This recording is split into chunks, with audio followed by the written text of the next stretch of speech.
Hey there, Ryan Reynolds here. It's a new year, and you know what that means. No, not the diet. Resolutions.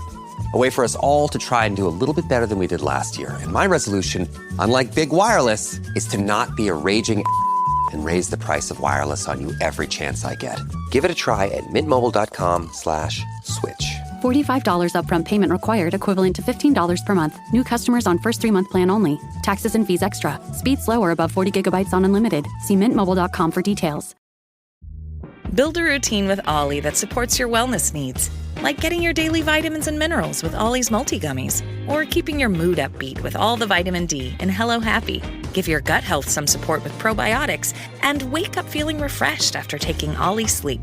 Do wellness on your terms. Find Ollie at a Walmart or Target near you or at ollie.com. These statements have not been evaluated by the Food and Drug Administration. This product is not intended to diagnose, treat, cure, or prevent any disease. This is Optimal Finance Daily, Sensationalizing Risk by Dave of accidentalfire.com. Modern media has a way of sensationalizing things, if you haven't noticed. This is probably because it works, and it's good for views, which is good for advertising dollars. Combine that with the phenomenon of things going viral on social media, and you have our current media landscape. A messy and distracting soup of clickbait, nonsense, cute cat videos, with some actual real substantive things mixed in. You, of course, are left to your own vices to find substance. But hey, at least the cat videos are good. One of the most sensationalized topics of all is child safety. Newsflash, there are things out there that can injure or even kill your children, and you need to know about all of those things. As if knowing about them will magically prevent them and assure your child makes it to adulthood with nary a scratch or scar.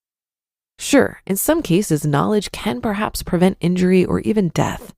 But don't fool yourself into thinking you can eliminate risk from your child's life. If you want to put your kid in a bubble, go at it. I can guarantee, though, he or she won't be fun at parties later in life. Anywho, 2 weeks ago, the news surfaced that mini blinds, of all things, have injured and even killed children. Of course, so have stairs, dogs, trees, lawn darts, and amusement park rides. And don't forget water. But because a good viral clickbait story was apparently needed on that particular day, some genius decided to implant terror into the minds of decent mini blind owning parents across the world by publishing these numbers. Between 1990 and 2015, nearly 17,000 kids younger than 6 were injured from mini blinds, and 271 died. It worked. It immediately trended to the top of Facebook and Twitter. And like famished sharks discovering a whale carcass, major TV news outlets then swarmed on it. They no doubt felt self-congratulatory, not because they had silly notions of helping anyone, but because they knew they just boosted ratings. Here's the deal. 17,053 children under 6 years old died in car crashes during that same period. Car crashes are the leading cause of death in children. When's the last time that story went viral? I can comically see a frantic mini blind owning but otherwise peace-loving parent, after seeing the viral sensationalism of the day, taking down said mini blinds and driving them back to the store with kid in tow to exchange. Of course, not realizing that they and their kid are far more likely to get seriously hurt or die during the drive than they are by the newly evildoer blinds. Now, before anyone accuses me of being a heartless, inconsiderate jerk, in no way am I diminishing the deaths of 271 kids over a 26-year period. Those are real families that lost kids, and that's tragic. I'm simply stating facts that there are far more serious day-to-day threats to children that, for various reasons, get ignored. I guess they don't make good clickbait. To get to financial independence, you need to examine your risks honestly and objectively. What are the perceived risks that can hijack your journey to FI? Are they the real risks to worry about? How do you know? Sure, the stock market can and likely will correct, probably in a big way. You can't, of course, predict when, but you can diversify your investments better to mitigate some of that real risk. But it's easy to get blindsided by perceived risks that are far less likely than real ones. Let's take the 2008 recession as an example. As the market kept plummeting and things kept looking worse, the perception was that there was no end. Most thought it would keep going and accordingly pulled money out of stocks. Well, the risk of that endless plummet was not real. It couldn't have been, unless you believed in the end of America and capitalism in general, which at the time you may well have. But the perceived risk made people behave in a way that they took real risks. What were the real risks they took? They missed out on all or part of the huge boom in stocks that took place in the years after the recession. Immediate threat or long-term threat? Most people seem to focus on the possible short-term threats to their financial security and ignore the longer-term ones. A lot of my buddies work for the federal government, and for whatever reason, they're often worried about losing their jobs. First off, you have to try very hard to get fired from a federal job. It's well documented. And secondly, federal government layoffs are pretty rare and frankly not worth worrying about. It's a very minor risk. What's their real risk? Most of them don't have enough savings and don't even have emergency funds. I know because they told me. Yet they're worried about being laid off from a government job. Maybe your real risks are in figuring out how you're going to pay for care for an elderly parent. My situation, actually. Or maybe you have a 2-year-old and your real risk is to pay for college 16 years down the road.